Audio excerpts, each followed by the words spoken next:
Okay, hey y'all, hey y'all. Hey y'all. It's y'all's favorite person.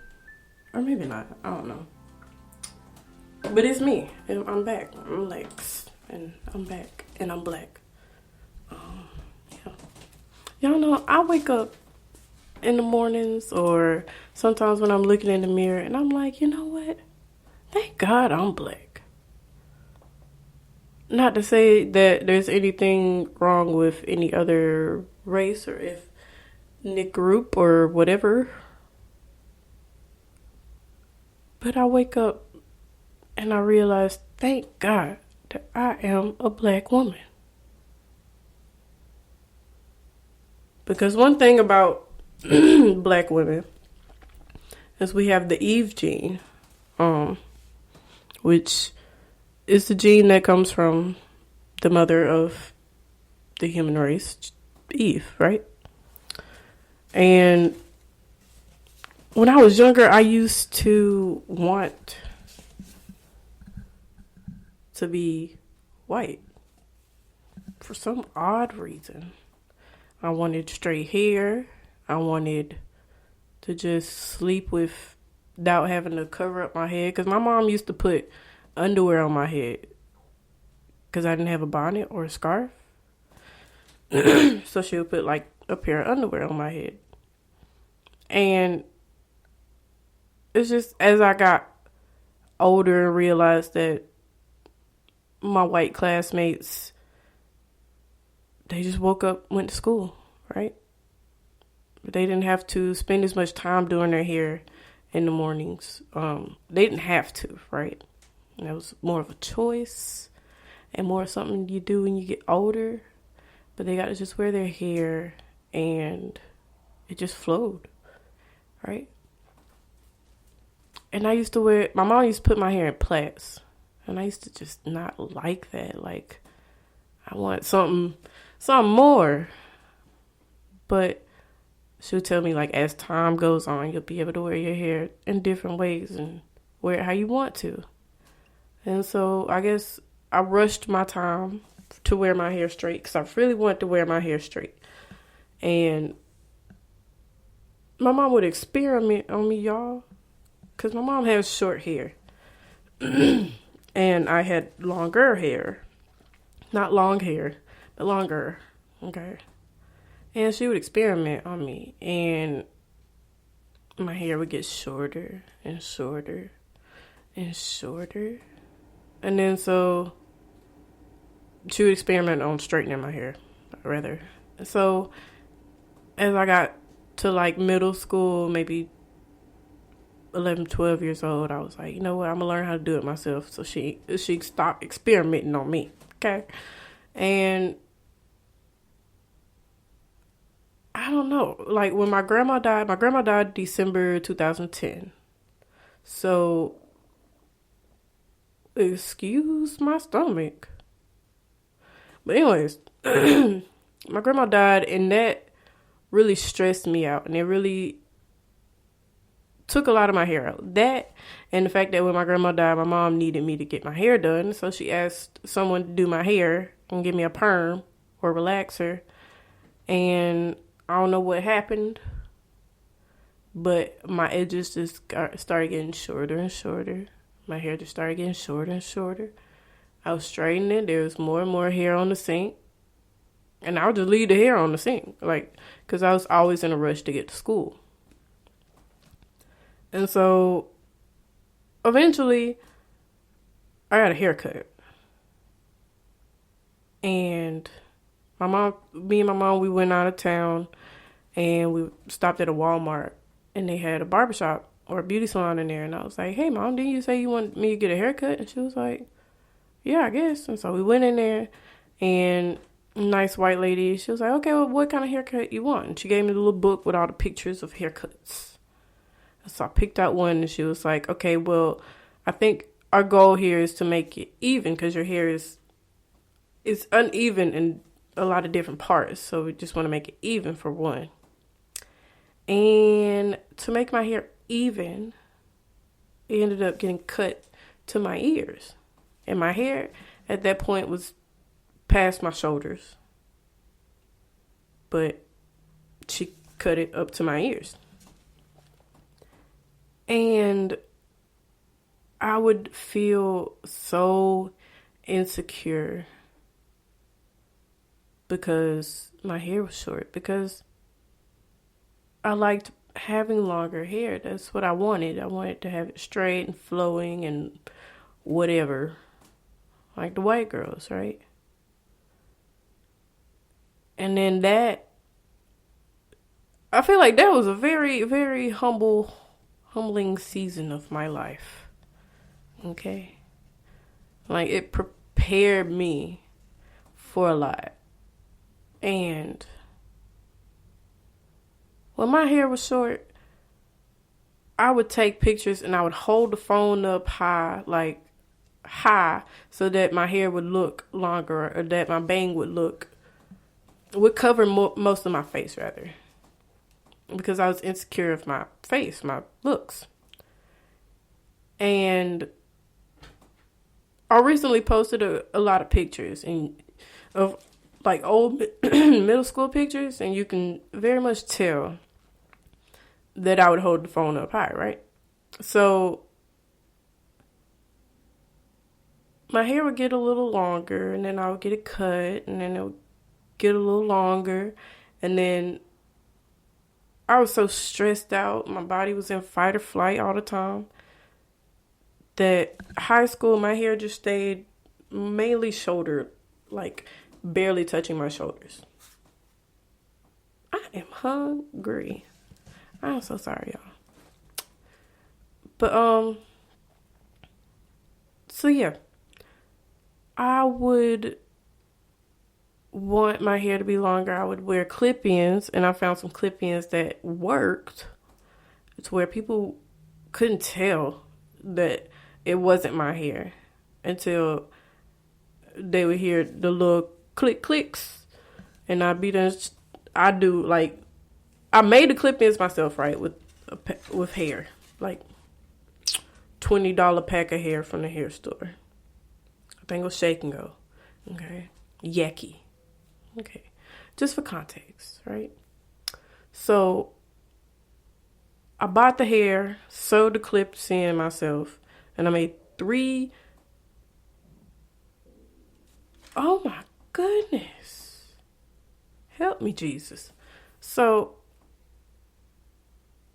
I made 3 little clip-ins, right? And so that means there were 6 clips. So I would clip the 3 on the right side and clip the 3 on the left side. And when nobody was looking, I'd be done pulled that shit out my hair and threw it in my purse and put my hair in a ponytail. And that's all she wrote. And sometimes people would catch me, like in class, especially in chorus class.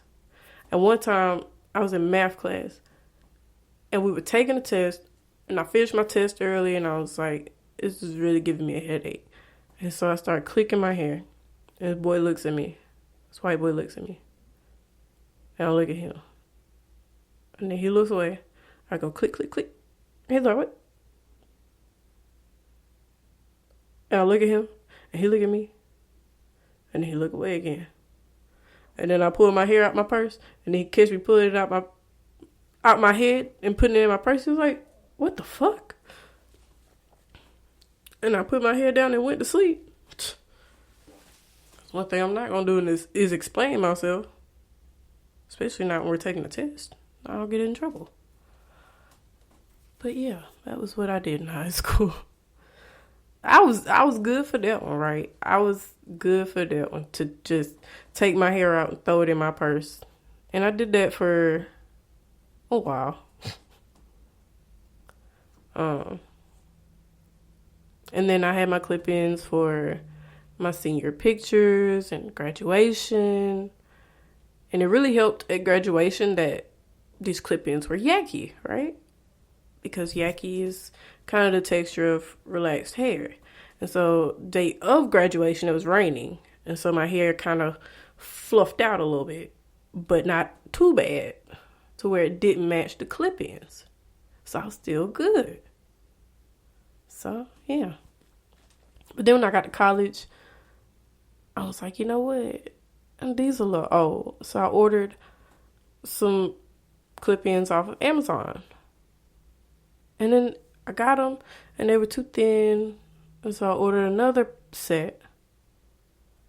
And when I would wear those, it would look like I had a sew-in. Like the hair was thick and nice, and it just matched. I was that, I was that girl when I had those clip-ins in.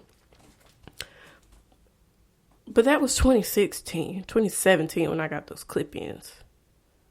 Okay. I just threw them same clip-ins away, I want to say last week. Because it didn't match no more. It wasn't doing its job. I wasn't feeling like that girl. I was feeling like that girl. You know what I'm saying? Like, you know, the girl with the clip-ins and her hair don't match the clip-ins. You know that girl. There was this one girl, it was a white girl in my chorus class.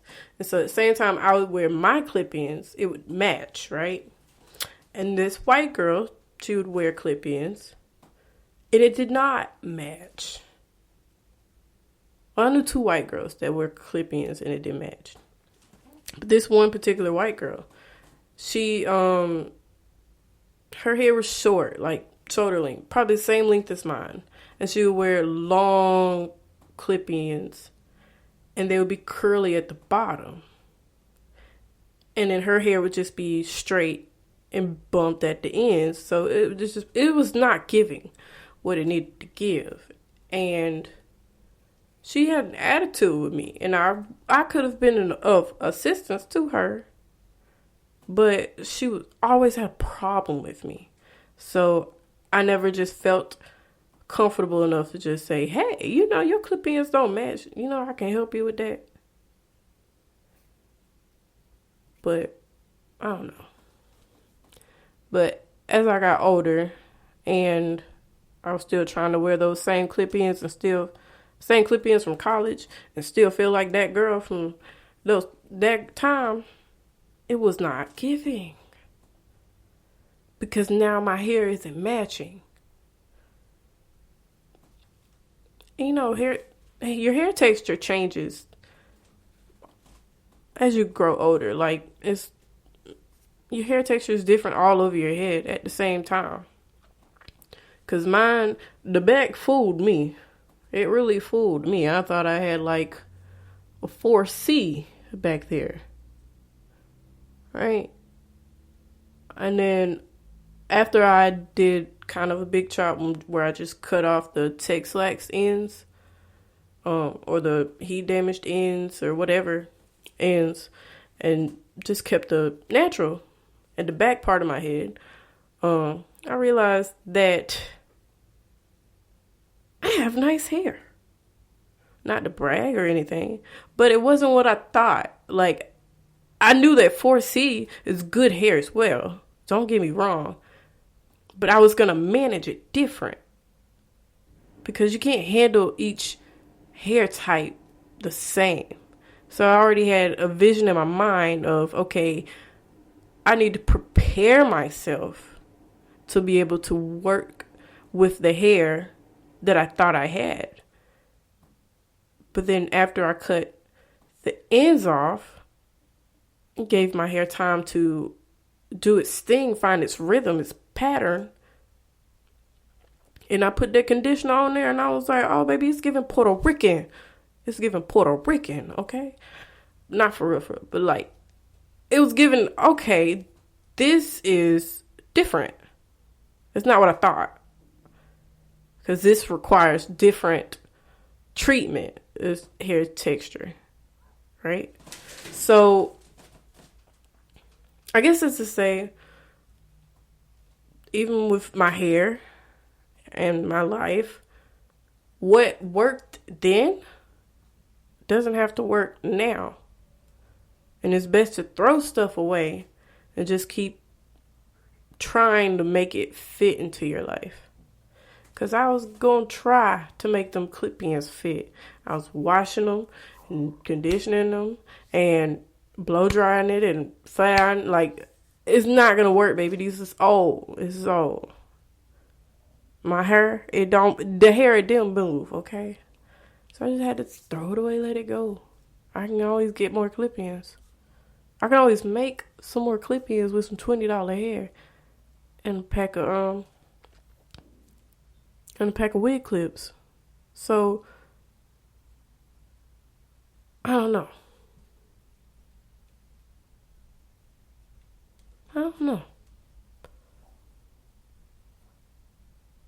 Maybe I can get clip-ins with my hair. I don't know. In the future, we'll see. But right now, I have my hair in box braids, and I like it. Like, I like the fact that when people compliment me, I can say, well, I spent a whole 2 days doing my hair just to make sure it looked like this. And I paid attention to it. I put my time into it, my energy, my love into it. I made sure I put products in it so that way my hair is still being taken care of while it's in a protective style. And so when people say, oh, I like your hair, or, oh, your hair looks good, and I'm like, well, thank you. I did it myself. And I feel like those are, when people say, like, the fruits of your labor and stuff like that, I feel like those are the fruits. Somebody can say, oh, I like what you have, right? Let's say you design clothes. Let's say you're Raven Baxter and you got on a nice outfit and you did that shit. You put your time and energy and creativity into making that outfit work and making it do what you need to do. And then somebody compliments you and say, oh, I like this. That feels good. That is the fruit of your labor, right? If you got a bad tree and you producing everything out of, oh, well, I'm going to wear this outfit because everybody else is wearing it. Or I'm going to wear this outfit and get me a baller and he going to buy me a booty and make me a movie or some shit. Like, that's when it's not going to work out the way you want it to. Right? Because let's say Raven Baxter put on a Hoochie Mama dress and went to high school and somebody say, boy, you got that Hoochie Mama dress on. And she'll be like, oh, I made it. And they be like, oh, that's what you can do? Oh, okay. Mm-hmm. And then they'll walk the other way, right? And so, I don't know, this chapter of my life, I want to make sure my tree is very firmly rooted in good soil. It's getting the nutrients it needs, right? But the biggest part of all of that is who put the soil here in the first place? Who put the seed here in the first place? And there's nobody but God, right? So I have to make sure that if I'm being given a position to produce fruit, I have to do it with God, with love, with my hard efforts.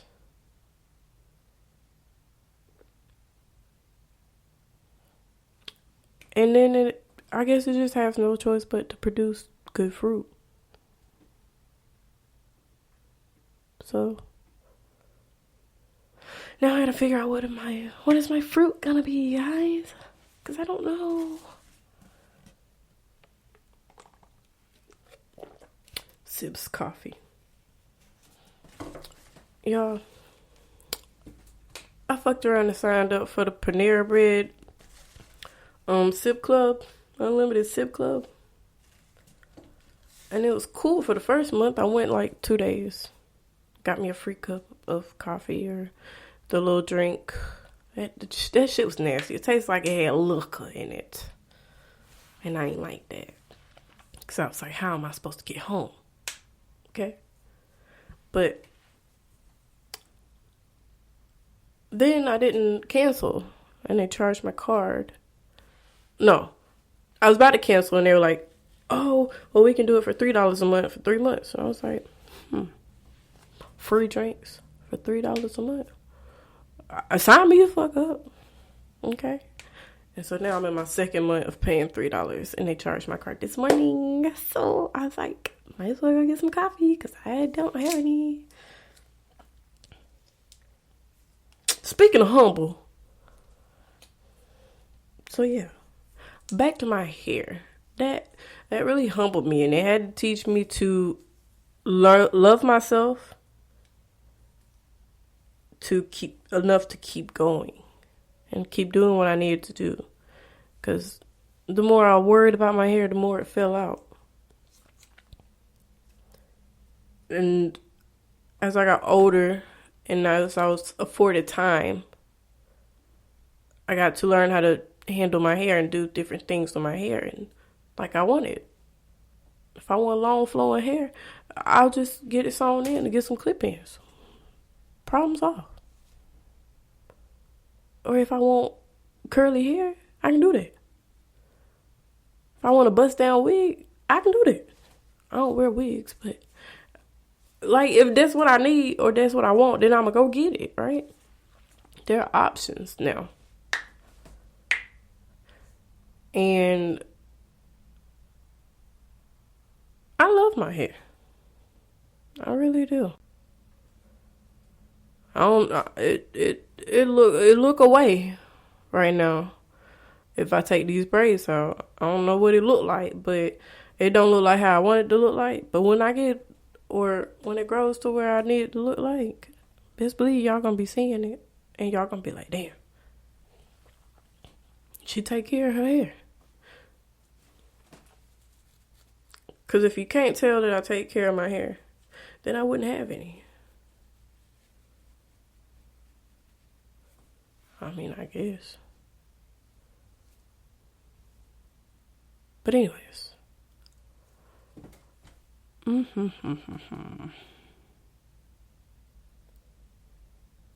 I am just in a period of waiting. Like, waiting to hear from God on what to do next. And so in this waiting, there's also preparation, right? So let me tell y'all about how I went to the doctor today. Because this is the life of Lex. So I went to the coochie doctor today. Because I have pre-op. I had pre-op appointment. I didn't know that I was supposed to go to the hospital for a lab to get my blood drawn and shit too. I didn't know that. So I get to this pre-op appointment, get there good enough time. It took me a long time to find a park spot, right? So I had to keep calm, find a park spot all the way in the back and walk all the way up there, take the steps, all the way down the hallway, get to the doctor's office. Lobby is empty. Never seen the lobby empty. Right? So I check in, they sit down, they call me back. And they weigh me and take my blood pressure. And then I go sit in the waiting room, right? While I was in the waiting room for an hour, the waiting room was packed. Like, it was pregnant women everywhere. Like, it was just big bellies everywhere. And then there's me. And I couldn't help but think to myself, like, there's a lot of pregnant women in this room. And I'm supposed to be one of them. But was I really? Because if I was, then I would have been. But I was exactly where I needed to be, right? To get my pre-op appointment to get the surgery, right? so that I don't have to go through a lot of pain and problems in a pregnancy. I'm assuming that's what that's supposed to mean for me. And this one girl walks in and she's all smiling. She was very, very pretty. Very pretty. And she comes with her mom and I guess her boyfriend or husband. And her mom's just talking to me and she's so excited for her daughter. She was saying that she had her daughter at 41 years old. When she said that, all I could think in my head was when Kevin Hart said, damn. And me and the lady, we had conversation, and the daughter as well. And she was saying that she had, they were going to induce her at 38 weeks. So today is Thursday. So they were supposed to induce her on Monday, this next Monday, right?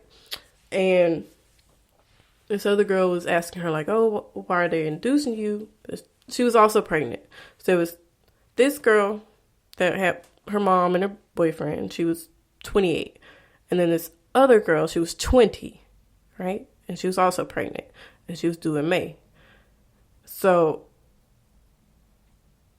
I don't know why this is all relevant, but I'm just telling you anyways. So anyways, we're just all chatting it up, and the girl was saying that they want to induce her because she has diabetes, and so they don't want to keep the baby in so that the baby gets the diabetes from the mom.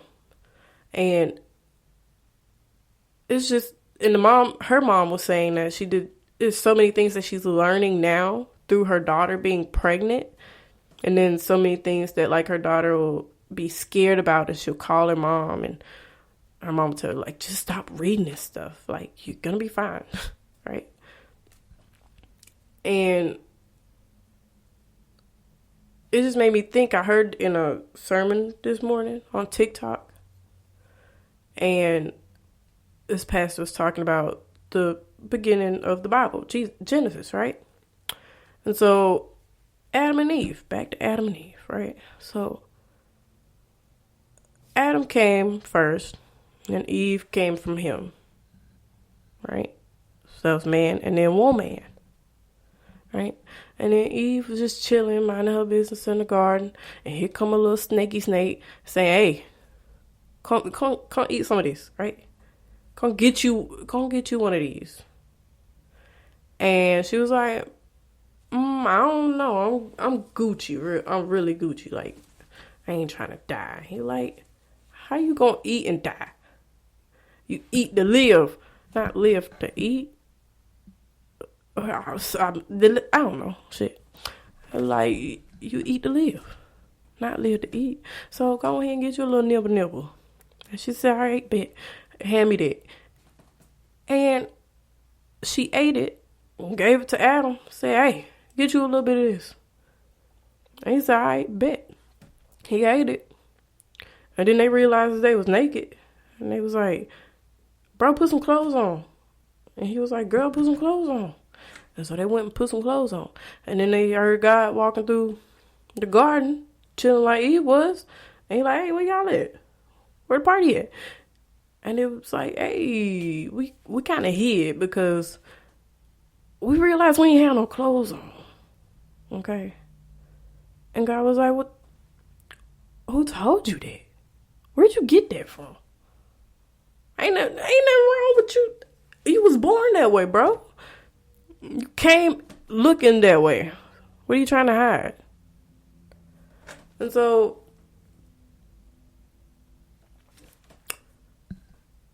it's just crazy that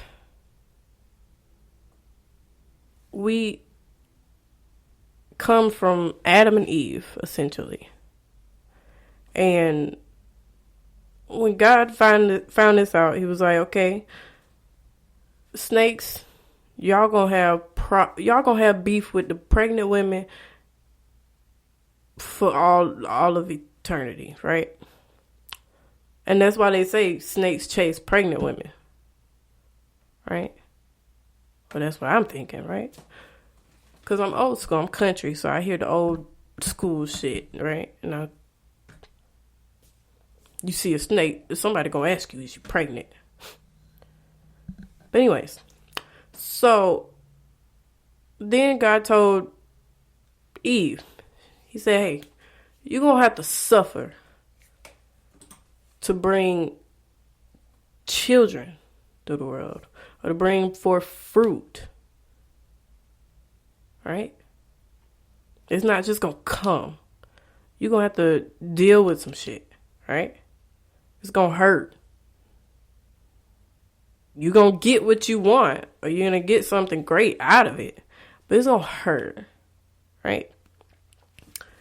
And then God told Adam, no, and then he told Eve, he said, you're gonna love and desire your husband, but he's in control of you, right? And somebody that just don't sit right with my spirit, right? So then he told Adam, by the sweat of your brow, that's how you gonna eat. You gonna have to work. You gonna have to put some muscle in it, because you didn't do your job right. And she was able to just be tricked by a snake. She was supposed to know better. But who came first? The man. So he was supposed to let her know that. Can't just say, hey, don't eat from that tree right there or you're going to die. No, you should say, hey, you shouldn't eat from this tree. And there's going to be things that's going to try to get you to eat from that tree. But if you don't eat from that tree, you will live forever. So don't even worry about the tree. Because the tree is going to fuck you up. Right? It's just like somebody saying, don't touch a hot stove, or you're going to burn your hand. And when you burn your hand, you could get severely burned and die. Because when I found out that Malcolm X's mama burned up in the fire, well, she didn't burn in the fire. She made it out alive, and then she died. And I was like, how you make it out alive and then die? Shit, I ain't got to touch no stove. You know what I'm saying? That doesn't make sense. But it's like, that's how my mind works. Just, I'm not going to play with it. If I see the stove hot or I see the stove on, what sense would it make for me to go touch it? I could put a pot on it and cook something. I could turn the stove off. I could put something in the oven. Like, it's not necessary for me to touch it to know it's hot. Basically. It's not just enough to know that it's hot to stop me from touching it, because we touch the heater sometimes. We get real close to the heater. And where I'm from the country, like I said. So I had not a space heater, but like kind of a furnace, like a personal furnace in my room. Like it had actual fire, and you had to turn the gas on and crank that bitch up and turn the fire on. And if you get too close, you will catch on fire. And so I could feel the heat. It gets uncomfortable. Yes, I'm trying to get warm because it's cold. But the closer I get, the more I get burned. So it's best for me to just go ahead and put on a jacket and feel the heat from afar. Be Gucci. Because, like I said, the closer and closer I get, the more and more it's going to burn. So Adam didn't explain none of this to Eve. I'm sure. He didn't cover her with knowledge and wisdom. Because they was trying to figure it out. Right? But it's he goes, she goes. Because they were one. So I don't know. I ain't trying to get married no time soon. So I'll worry about that when the time comes. But for me,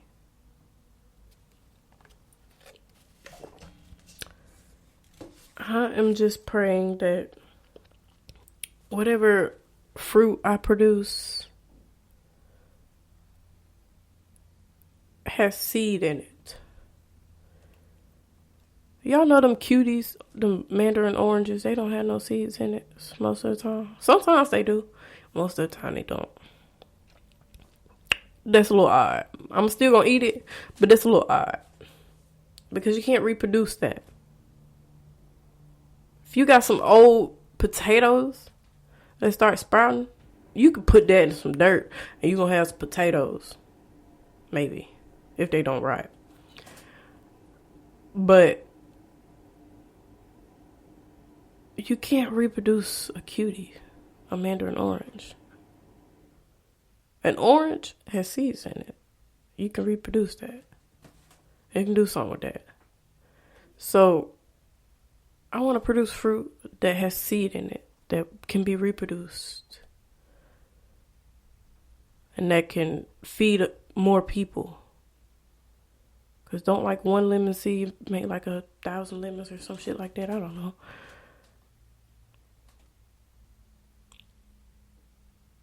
I don't know. I be feeling like I need to spend more time in my garden.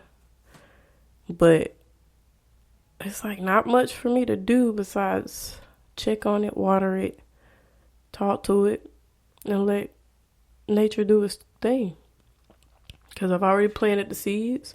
They're sprouting. Once they get a little bigger, I can move them around without risking them dying on me. So it's just waiting and being prepared for the wait.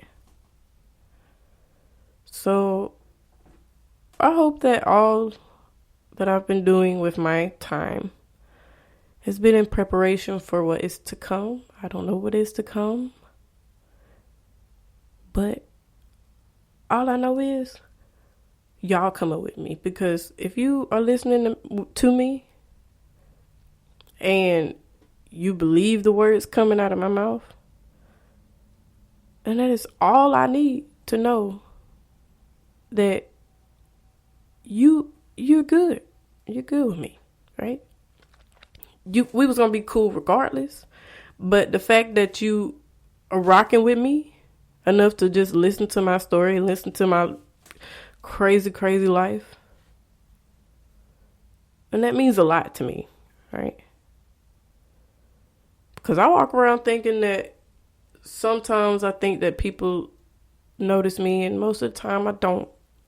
Or I talk myself out of thinking that people notice me. Like, people are living their own lives, right? People don't care about me. Like, I don't know.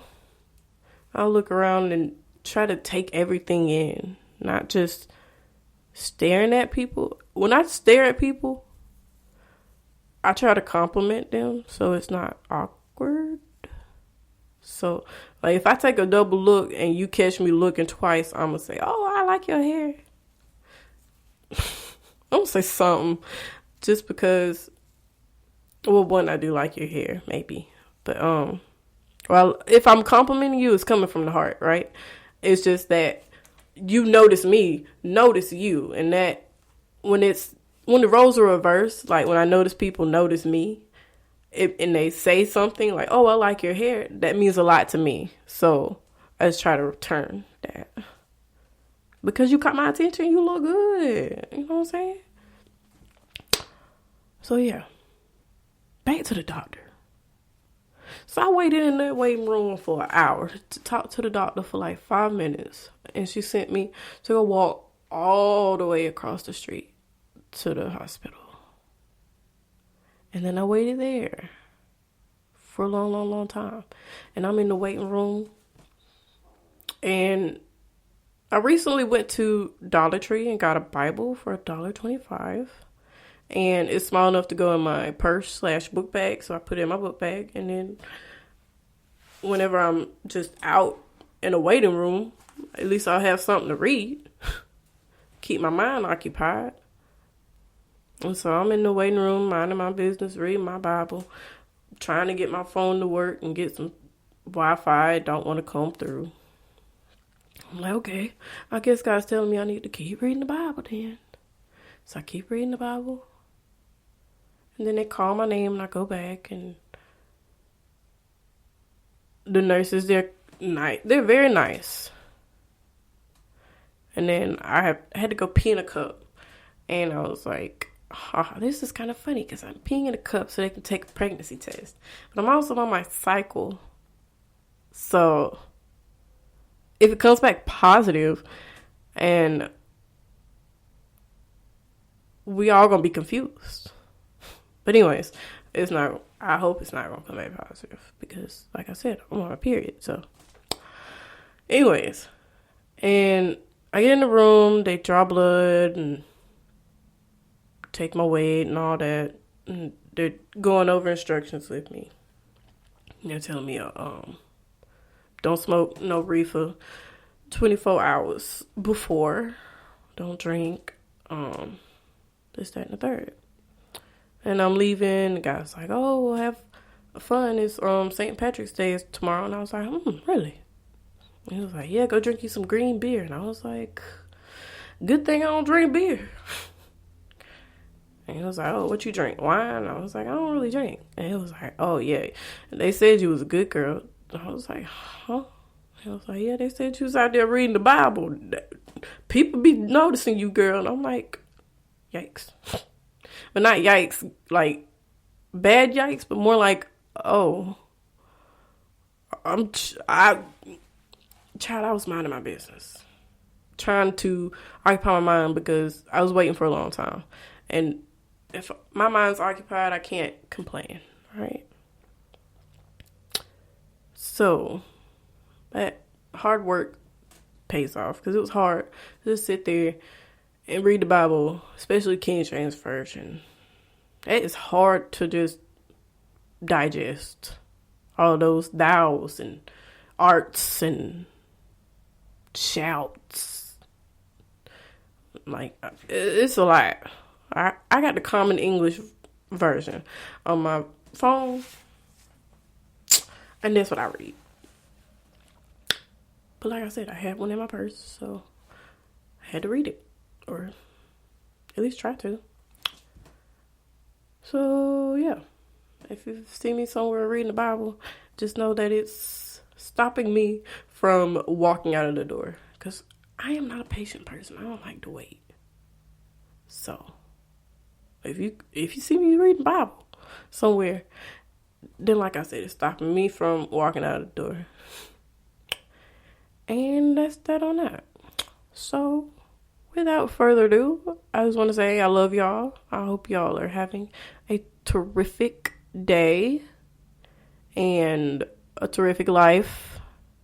And thank you for listening to me once again. And yeah, I love y'all. You mean a lot to me. You have a special place in my heart. All of y'all. And like I said, if you ever need anything, reach out to me. Like, text me, call me, DM me. Just say, hey, girl, I need your help. I'll be like, what you need, Fred? And we'll go from there. And if I can do it, I can do it. If I can't, then I'll find somebody that can do it for me. Like, with someone that can do it better than me, right? So, yeah. Love, peace, and chicken grease, y'all. And, yeah. Bye.